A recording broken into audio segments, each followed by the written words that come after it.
Today we're going to look at the national championship game, Clemson and LSU, game between two really good teams. Really big build-up for this game, and we'll jump right into it. Here's a really interesting play from Clemson early in the game that gets their offense rolling a little bit. And it's a little bit of an RPO, and what they're doing is they're running inside zone base. They've got these four to the mic. They're going to read this next guy. He's actually working up to the safety, hoping to take 2 for 1. He's right there. They actually get lucky because he ends up blitzing. He's in no man's land. What they're doing is he's outside releasing on a seam, and they're going to read him. If he steps into the box, they're going to pull it and look for that guy. And we can play real quick and see exactly what takes place. Safety's rolling down one high. They're getting a little blitz right there. They're doubling right there up. They're based and based. Trevor Lawrence's eyes are right there reading that backer. That backer steps up. He doesn't go straight out guarding that seam. He's able to avoid that outside linebacker that's coming in, and then he's able to find him a lot of space right there. Those linebackers stepped up. Even the outside backer blitzed and put himself in no man's land for an easy completion. The other interesting part about this is the blindside block right here that gets called, which I think is a good call. If we continue to have stuff like this in 10, 15 years, our game is going to be non-existent. So that's a play that we want to take out. It wasn't just a huge kill shot. It's not like he went helmet to helmet. But when you continue to watch it, you see it. The dangerous part is not him hitting him there; it's his head hitting the ground right there. And if we don't take this out of the game, then we're going to have a lot of issues and stuff. And everybody's saying, "Well, what do you do for that?" You just got to box him out, basically rip to the inside right there, and get hip to hip and just box him out. Not that he won't fall down, or that he might fall down, but you're trying to make that impact a lot less, especially like we said, just that on the ground is going to be the biggest concern right there. Is his head hitting the ground, the back of his head as he's going there. Another thing that's very clear right here that officials will talk about is if everybody's swimming upstream, like the entire play is coming right here, if anybody goes against the stream and makes contact and is able to have a collision like that, then that's going to be blindside block. So that was a pretty good call, and there's some different ways that we've got to just teach this a little bit better, which I'm sure he's been coached up and he knows the rule.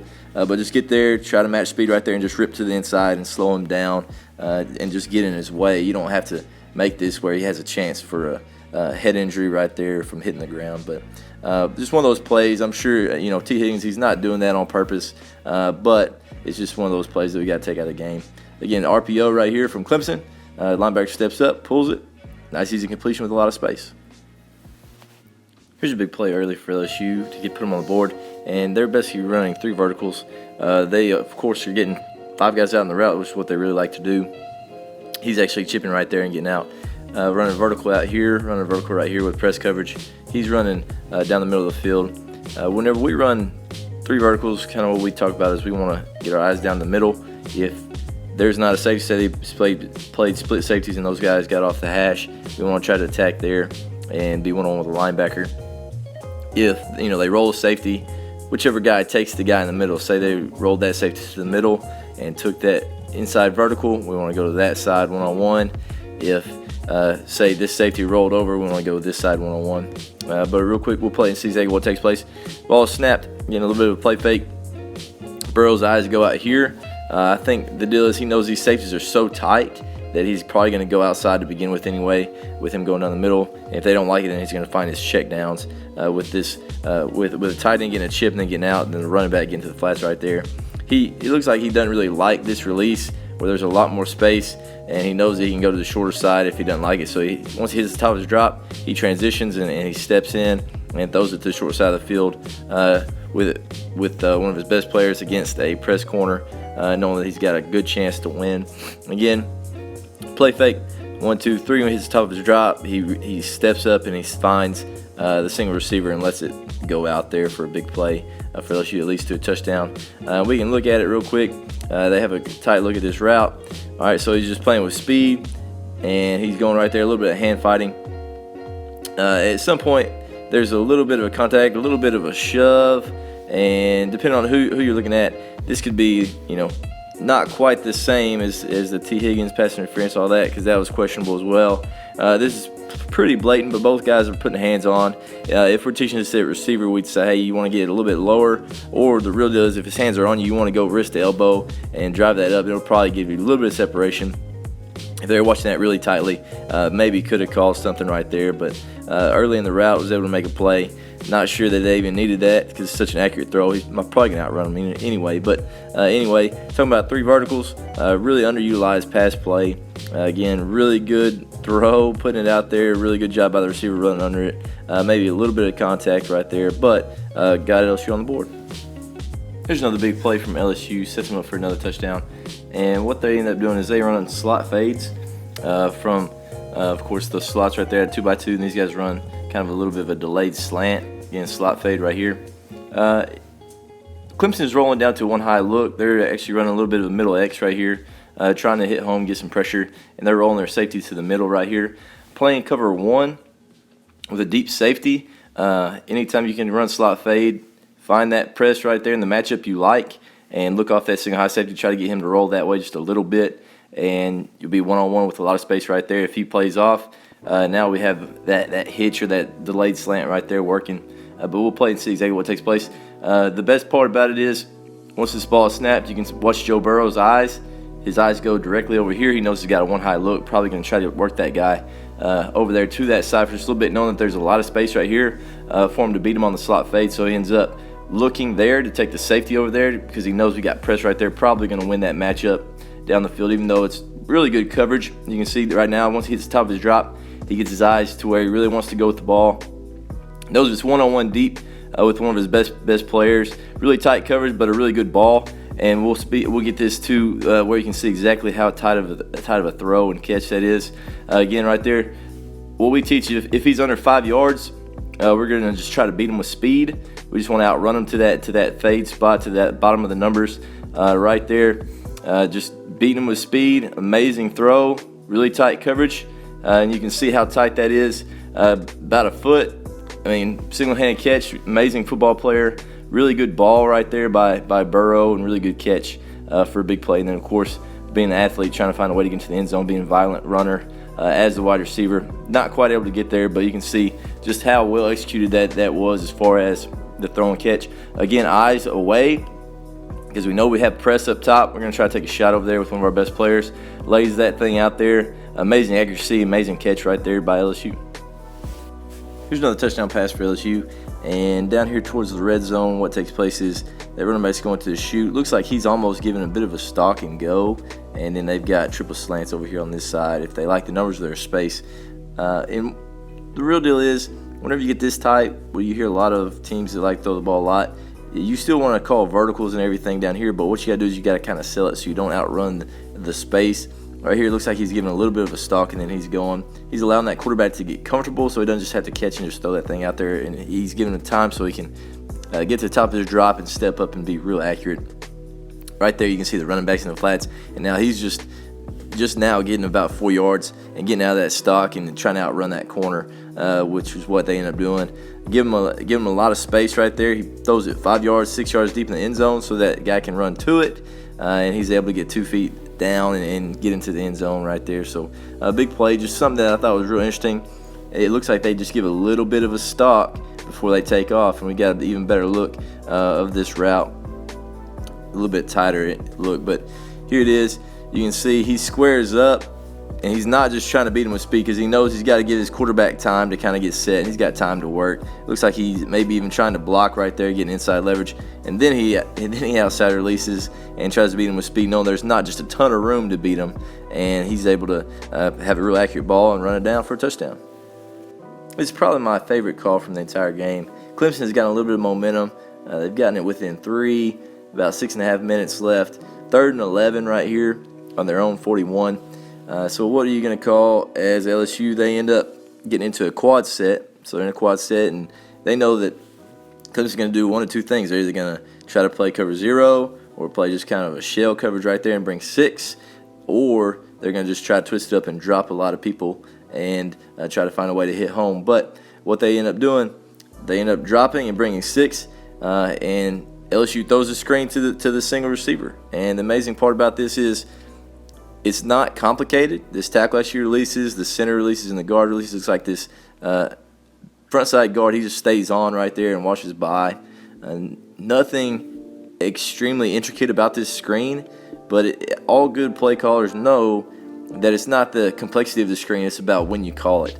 And that's what you always got to find. You got to find hopefully little tells, or find when they're blitzing, when they like to blitz, and then you can call those screens into it. Right there, you can see those guys not playing the screen at all. They're trying to get after the quarterback, which is fine. I definitely tell them to get after the quarterback as well.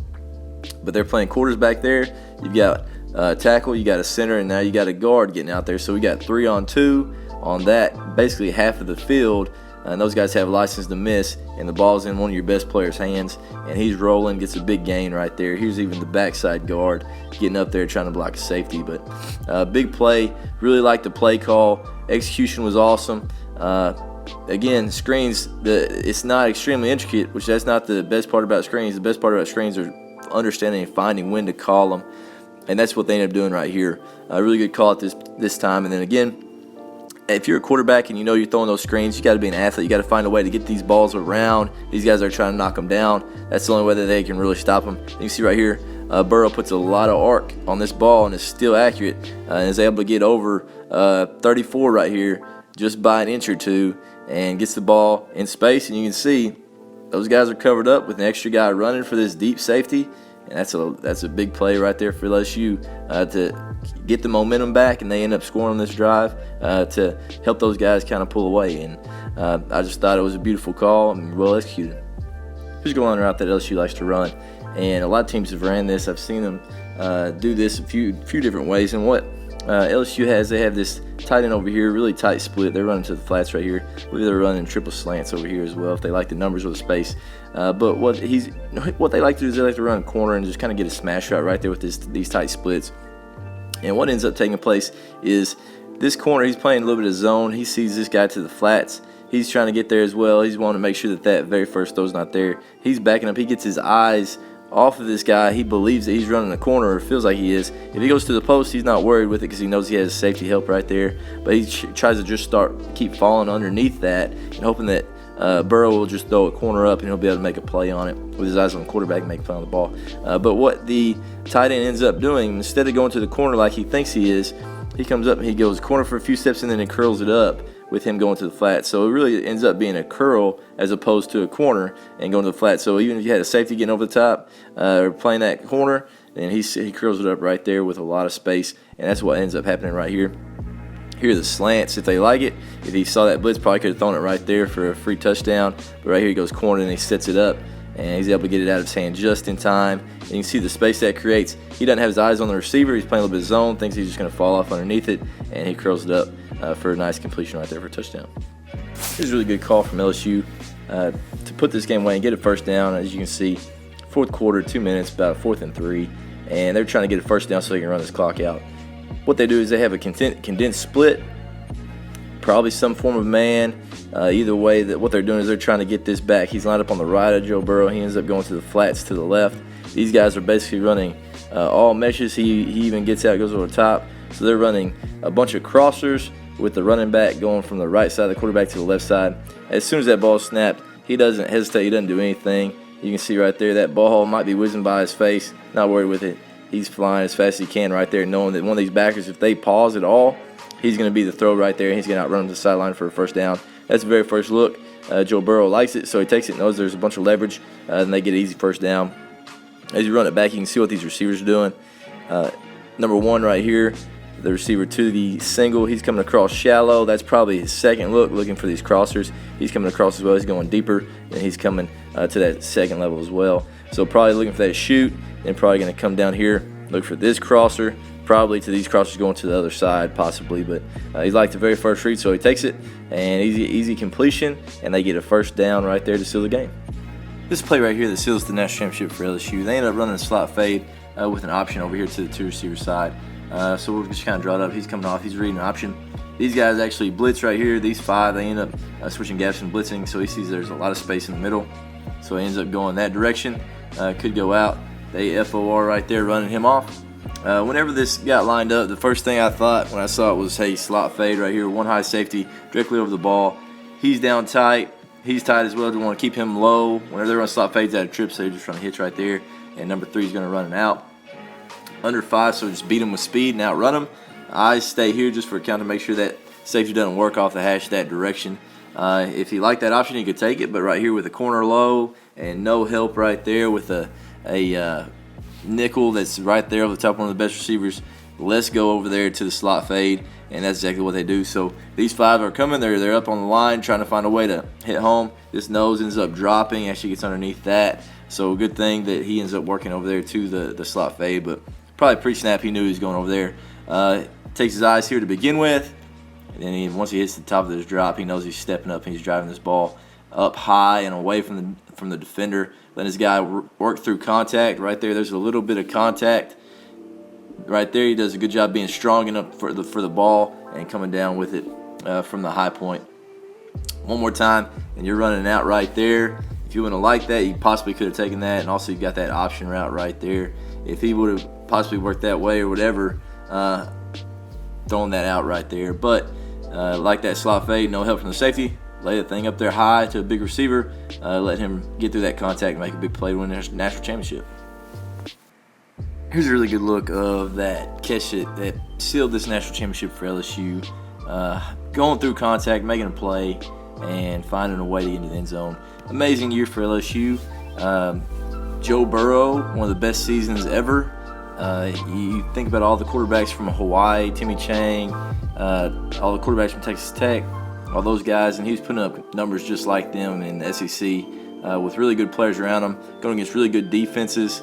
I guarantee this is what every LSU fan looks like, just jacked. That's the face right there. That's it. LSU fans finally getting another national championship with all that talent. Joe Burrow getting that ring. Ed Orgeron, everybody doubted him, and he came in 3 or 4 years after being hired, win national championship. Joe Brady and Coach Ensminger, amazing season, amazing job coaching those guys up, and record-setting year and amazing year for the LSU Tigers.